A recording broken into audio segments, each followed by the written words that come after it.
Hey everyone, this is 1 minute video and this is kindergarten maths worksheet. First one is count and write. Your child have to count and write the answer 1, 2, 3, 4, 5, and this way you have to complete this worksheet. These are the some shapes which I have made.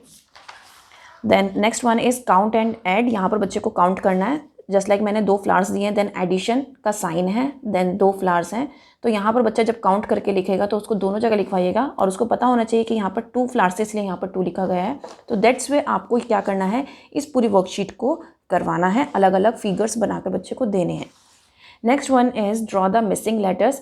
ये है counting बच्चे की, जो हम 1 2 3 counting कराते हैं, ONE1 TWO2. यहाँ पर इसीलिए मैंने नंबर्स में भी लिखा हुआ है, न्यूमरल्स में भी लिखा है. तो आपको क्या करना है, बच्चे को देखना है और उसके बाद यहाँ पर क्या करनी है, पूरी काउंटिंग, पूरी स्पेलिंग जो है लिखनी है.